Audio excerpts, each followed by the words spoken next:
peeps, welcome to another video. Today it is part one of the Butterick 6554 sew along. So I'm going to talk you through making this really pretty dress, and there are a few modifications that I have made to the pattern as is, but pretty much it's straight out of the envelope and I absolutely love it. It's a beautiful pattern, very girly, very flouncy. As I say, I have made a few alterations, but I'll be talking you through those as we go through all the steps to create this lovely dress. So in part one, we're going to go through deciding which size you need to trace, how to trace your pattern, and any alterations that you may need to make to your pattern. So let's get started.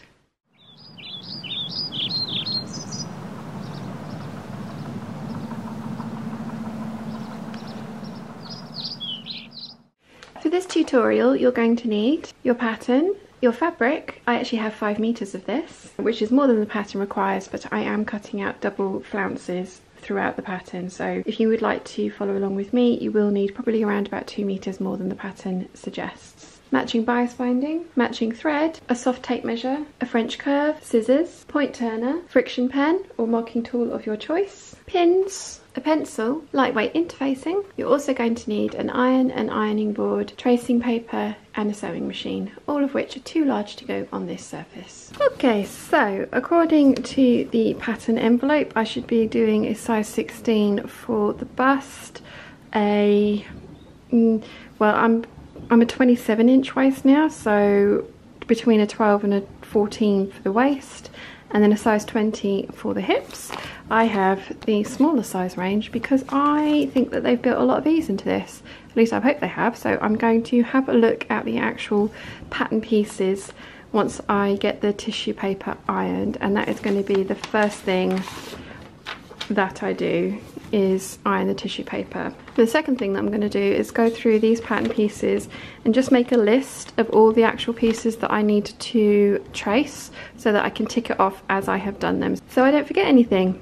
Ask me how I know. The envelope says that I need to do a size 16 for my bust measurement. Having looked at the pattern pieces, the size 14 gives you a 39.5 inch finished measurement according to the pattern piece, which is just here, and on the envelope that says a 36-inch bust, so they're going for 3.5 inches of wearing ease, which is quite a lot. And given that I am going to be putting the extra flounce around the front, I don't want mine to be that blousy at the top, so I'm going to go for the 14, which will give me 1.5 inches of wearing ease. So annoyingly, they've only included the bust finished measurement on the pattern pieces, so we're going to need to measure for our waist. So my waist is 27 inches and I'm going to want 1.5 inches of wearing ease, so that brings it up to 28.5 inches, which means that I need 14.25 inches at the front and 14.25 inches at the back. So they have marked in the centre front seam, so we're going to need to measure from that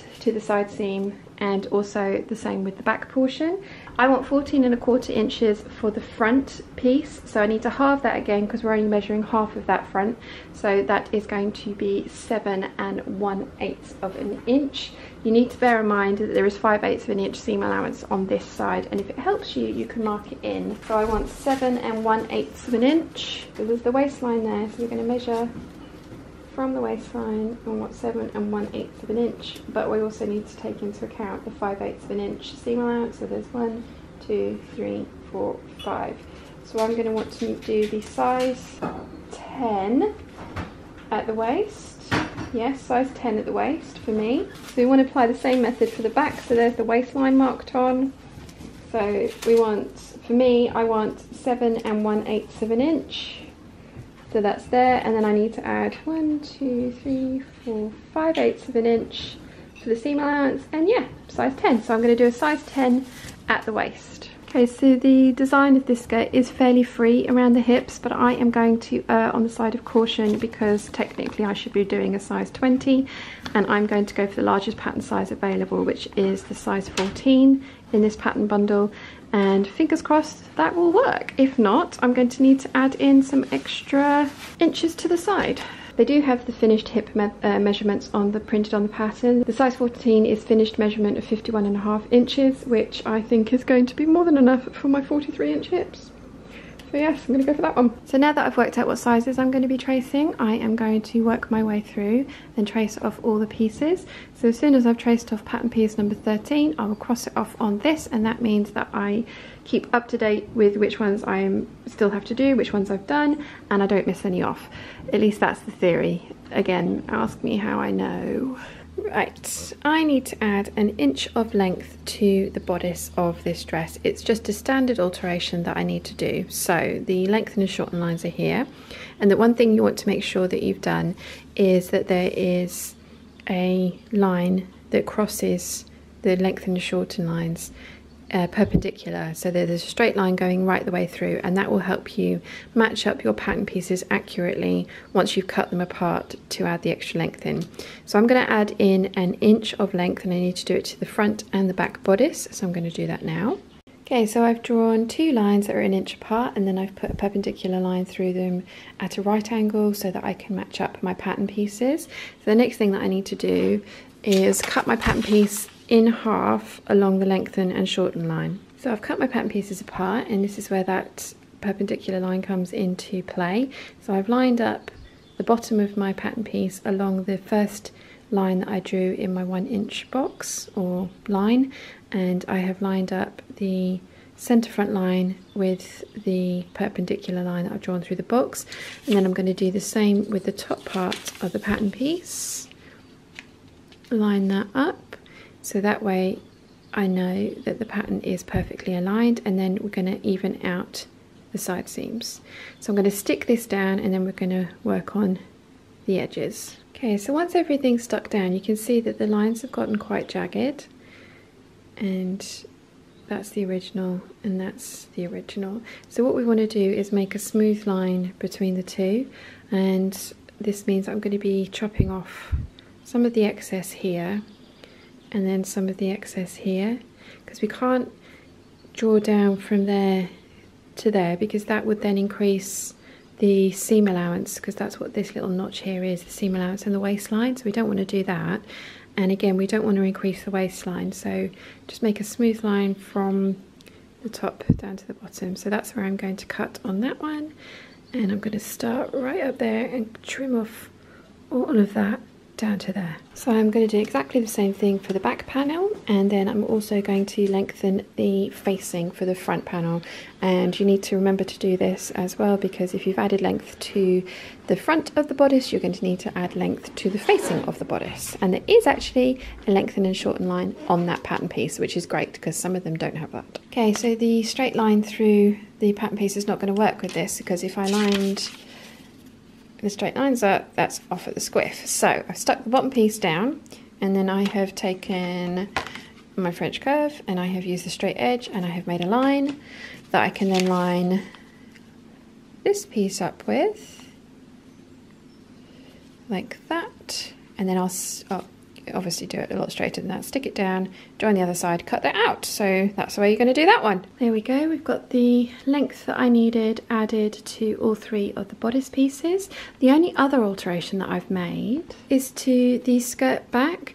It was actually, it had another 5/8 of an inch here, and it was to be cut in 2 pieces and seamed, but I have, my fabric's wide enough that I can do it on the fold, so I've eliminated a 5/8 of an inch. I've drawn a line 5/8 of an inch away from the original line, cut that off, and just put a cut on the fold mark there, because it just seemed weird to have a back seam in, especially when this part was cut on the fold, and also the flounce that goes at the back was cut on the fold. So it just felt a little bit weird to have a seam on the skirt when there wouldn't be on the bodice or on the flounce. But yeah, that's the only other alteration I've made to the pattern. So now I'm going to cut it out of the fabric, but before I do that, I'm going to iron my fabric. All of it. Just looked through the instructions, and I've noticed that this is the facing part for dress C, and I'm making dress B. But it's not the end of the world, because I was supposed to trace piece number 7, which is this piece. I was just meant to draw a line up there and not trace out this. So I'm going to cut that off, but I wanted to let you guys know, because you guys are going to have been seeing me work with a piece with all this on it, and I want to let you know that that was wrong. Don't do that, so chop it off there.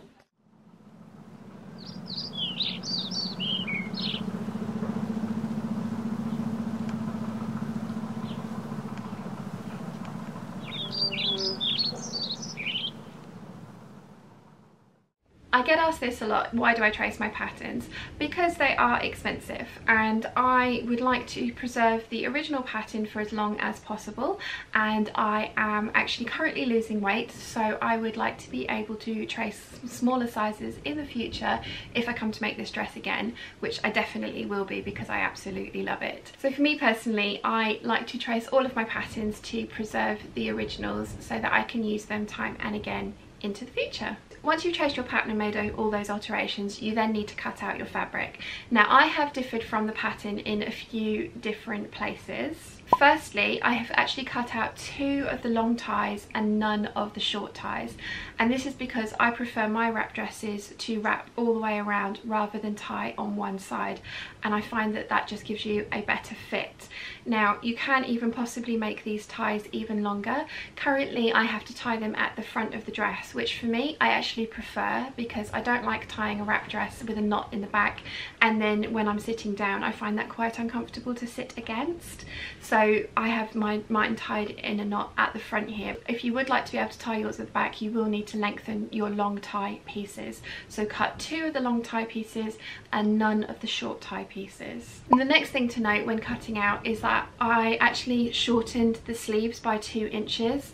I decided that from the illustrations and the garment that they'd made on the pattern envelope, that with the fact that I was adding the ruffles to the front, which is another addition, I decided that really longer sleeves, which would have been to my elbows or almost, would not have worked for me. So I've shortened the sleeves by 2 inches, and I forgot to note that in the alterations when I was showing you the pattern pieces.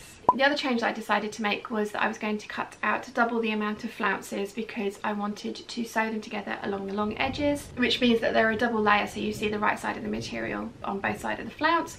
And I like the way that that looks because when the flounces hang, you do see the bottom side of the flounce, and I much prefer being able to see the right side of the fabric rather than the wrong side of the fabric if it had only been a single layer. So rather than cut 2 of all the flounce pieces, you will need to cut 4 of all the flounce pieces. That's why you'll need the extra amount of fabric that I suggested in the beginning of the video. I had 5 meters of this fabric and I managed to get this dress out of the full 5 meters.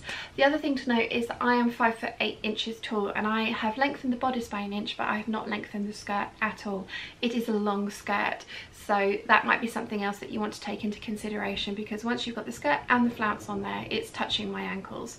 So it is a very long skirt, which works for me, but you may need to shorten yours. If you have any questions, please let me know in the comments down below and I will do my very best to answer them for you. I really hope you've enjoyed today's video. If you have, please give it a thumbs up. If you haven't yet, please subscribe, and I'll see you again very soon. Bye!